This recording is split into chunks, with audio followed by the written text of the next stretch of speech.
Hello friends, welcome to cooking zone. ಇದು ನಿಮಗೆ ರುಚಿಕರವಾದ ಎಲೆಕೋಸಿನ ಫ್ರೈಡ್ ರೈಸ್ ಮಾಡೋದನ್ನು ತೋರಿಸ್ಕೊಡ್ತೀನಿ. ಮಕ್ಕಳು ಸಂಜೆ ಸ್ಕೂಲಿಂದ ಬರೋ ಟೈಮ್ಗೆ ನೀವು ಇದನ್ನು ಬಿಸಿ ಬಿಸಿಯಾಗಿ ಮಾಡಿಕೊಟ್ರೆ ಮಕ್ಕಳು ತುಂಬ ಇಷ್ಟಪಟ್ಟು ತಿಂತಾರೆ. ಇದು ತುಂಬ ನಾಲಿಗೆಗೆ ಕೂಡ ತುಂಬ ರುಚಿಯಾಗಿರುತ್ತೆ. ನೀವು ಸಾಂಬಾರು ಇಲ್ಲದೆ ಇರುವಾಗ ಕೂಡ ಮಾಡ್ಕೋಬೋದು, ಏನಾದರೂ ರುಚಿಯಾಗಿ ತಿನ್ಬೇಕು ಅನಿಸಿದಾಗ ಕೂಡ ಮಾಡ್ಕೋಬೋದು. ಇದನ್ನು ನೀವು ರಾತ್ರಿ ಏನಾದರೂ ಮಿಕ್ಕಿದಾಗ ಕೂಡ ಮಾಡ್ಕೋಬೋದು. ಲಂಚ್ ಬಾಕ್ಸಿಗೆ ಕೂಡ ನೀವು ಇದನ್ನು ಮಾಡಿ ಮಕ್ಕಳಿಗೆ ಕಳಿಸ್ಬೋದು. ಆಫೀಸಿಗೆ ಕೂಡ ನೀವು ಇದನ್ನು ತೊಗೊಂಡು ಹೋಗ್ಬೋದು. ಈ ರೀತಿಯ ಒಂದು ರೆಸಿಪಿಯನ್ನು ಇದನ್ನು ನಿಮಗೆ ಮಾಡೋದನ್ನು ನಾನು ತೋರಿಸ್ಕೊಡ್ತೀನಿ.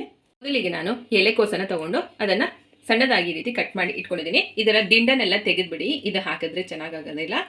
ನೀವು ಇದನ್ನು ಉಪ್ಪು ನೀರಿನಲ್ಲಿ ಒಂದು 5 ನಿಮಿಷ ಅಥವಾ 10 ನಿಮಿಷ ಇದನ್ನು ನೆನೆಸಿ ನಂತರ ಇದನ್ನು ನೀರನ್ನೆಲ್ಲ ಹಿಂಡಿ ಚೆನ್ನಾಗಿ ಈ ರೀತಿ ಇಟ್ಕೋಬೇಕು. ನಂತರ ನಾನು 1 ಇಂಚು ಶುಂಠಿಯನ್ನು ಸಣ್ಣದಾಗಿ ಈ ರೀತಿ ಕಟ್ ಮಾಡಿ ಇಟ್ಕೊಂಡಿದ್ದೀನಿ. ಒಂದು 2 ಬೆಳ್ಳುಳ್ಳಿ ಗೆಡ್ಡೆ ಎಸಳುಗಳನ್ನು ಸಣ್ಣದಾಗಿ ಈ ರೀತಿ ಕಟ್ ಮಾಡಿ ಇಟ್ಕೋಬೇಕು. ಒಂದು ಹಸಿಮೆಣಸಿನಕಾಯಿನ ಹೀಗೆ ಸಣ್ಣದಾಗಿ ಕಟ್ ಮಾಡಿ ಇಟ್ಕೋಬೇಕು. ಟೀ ಸ್ಪೂನ್ ಅಷ್ಟು ರಿಫೈಂಡ್ ಆಯಿಲನ್ನು ಹಾಕ್ಕೊಳ್ಳೋಣ. ಇದ ನಂತರ ನಾವು ಮೊದಲಿಗೆ ಬೆಳ್ಳುಳ್ಳಿಯನ್ನು ಹಾಕ್ಕೊಳ್ಳೋಣ.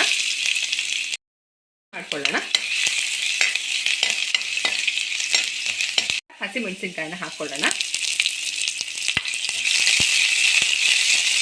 ಶುಂಠಿಯನ್ನು ಹಾಕ್ಕೊಳ್ಳೋಣ. ಶುಂಠಿ ಮಧ್ಯ ಬಾಯಿ ಸಿಕ್ಕಿದ್ರೆ ತುಂಬ ಟೇಸ್ಟಿಯಾಗಿ ಚೆನ್ನಾಗಿರುತ್ತೆ. ಹಾಗೆ ಜೀರ್ಣಕ್ಕೆ ಕೂಡ ತುಂಬ ಒಳ್ಳೆಯದು, ಇಮ್ಯುನಿಟಿಯನ್ನು ಕೂಡ ಬೂಸ್ಟ್ ಮಾಡುತ್ತೆ. ಶುಂಠಿ ಹಾಕಿದ ನಂತರ ಸ್ವಲ್ಪ ಫ್ರೈ ಮಾಡ್ಕೊಂಡ ನಂತರ ನಾವು ಎಲೆಕೋಸನ್ನು ಹಾಕ್ಕೊಳ್ಳೋಣ.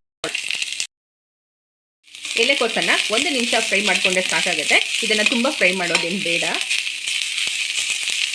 ರುಚಿಗೆ ತಕ್ಕಷ್ಟು ಉಪ್ಪನ್ನು ಹಾಕ್ಕೋತಾ ಇದ್ದೀನಿ.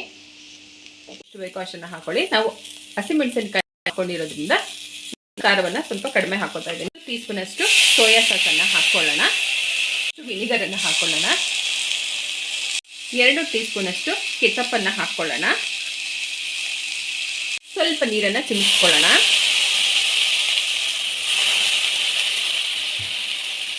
ಎಲ್ಲವನ್ನು ಒಮ್ಮೆ ಮಿಕ್ಸ್ ಮಾಡ್ಕೊಳ್ಳೋಣ. ನಂತರ ನಾವು ಉದುರಾಗಿ ಮಾಡಿರುವಂಥ ಅನ್ನವನ್ನು ಇದಕ್ಕೆ ಹಾಕ್ಕೊಳ್ಳೋಣ.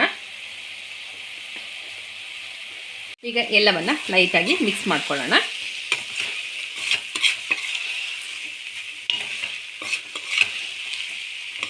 ಎಲ್ಲವನ್ನು ಮಿಕ್ಸ್ ಮಾಡಿದ ನಂತರ ನಾವು ಕೊನೆಯಲ್ಲಿ ಕೊತ್ತಂಬರಿ ಸೊಪ್ಪನ್ನು ಹಾಕ್ಕೊಂಡು ಸರ್ವಿಂಗ್ ಪ್ಲೇಟ್ಗೆ ತೆಕ್ಕೊಳ್ಳೋಣ.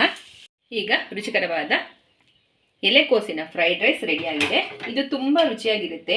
ಮಕ್ಕಳಿಗೆ ದೊಡ್ಡವರಿಗೆ ಕೂಡ ತುಂಬ ಇಷ್ಟ ಆಗುತ್ತೆ. ಇದನ್ನು ಒಮ್ಮೆನಾದರೂ ಟ್ರೈ ಮಾಡಿ. ನಿಮಗೆ ಈ ರೆಸಿಪಿ ಇಷ್ಟ ಆಗಿದ್ರೆ ನಮ್ಮ ಚಾನಲ್ನ ಲೈಕ್ ಮಾಡಿ, ಶೇರ್ ಮಾಡಿ, ಸಬ್ಸ್ಕ್ರೈಬ್ ಮಾಡ್ಕೊಳ್ಳಿ. ಹಾಗೆ ಕಾಮೆಂಟ್ ಕೂಡ ಮಾಡಿ.